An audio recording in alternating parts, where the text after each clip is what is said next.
Last night, we reported on a massive national sex sting operation executed by the FBI and by local law enforcement.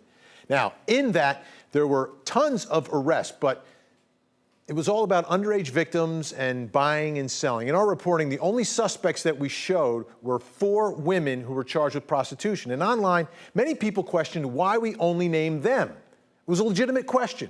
But the answer is those were the only names released by police last night. Well, today, after asking various departments once again, we got the names of a few of the men, but only after federal law enforcement told us they were too busy to do it earlier. But there could be another reason why all this is happening.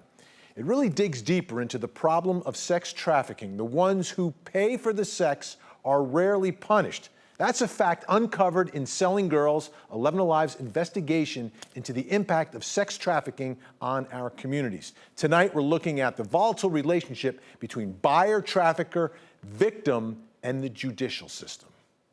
I've had a gun put to my head several times and said that if I ever leave, that they would kill me. I've had clients beat me to where I can't walk.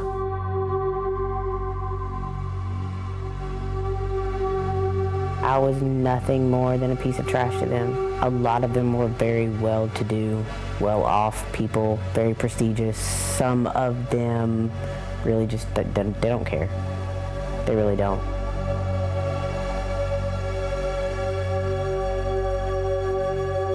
Buyers can be your pastor. Buyers can be your teacher.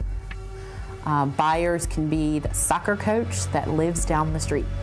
They are the man next door, and they are the husband that you're sleeping next to at night.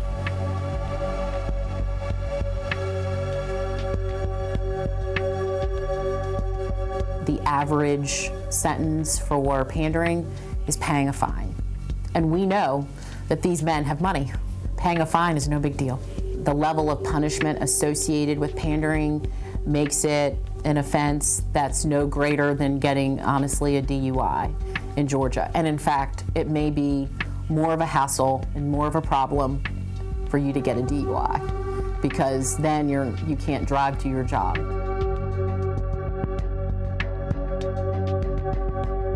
We want to make sure that it's not just a slap on the wrist if you buy without demand. Supply is not necessary.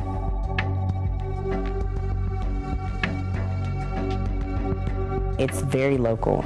It happens sometimes next door to you, in the nice neighborhood. It could be in the suburbs. It could be in the $500,000 houses right down the road from where most of us live.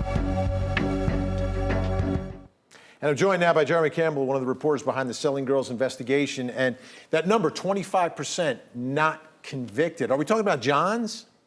Well, that's one phrase for them, but honestly, the word John, it's too polite.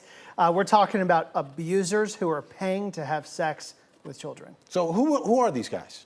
Average age, 40 years old. 1 in 5 actually have a job working with children. And beyond that, they could be anyone. We found wealthy businessmen. It can be teachers. It could be any profession, all walks of life. All right, so we've got this special investigation streaming on 11alive.com. What one thing do you want people to know about what's going on out there? Well, the title is Selling Girls, but really the series is about saving them. There are things that all of us can do starting right now, starting tonight, that will help empower your daughters, your sisters, someone you care about, to protect themselves from these predators. All right, Jeremy, great investigation. It's online on 11alive.com. Thanks so much. Really do appreciate it.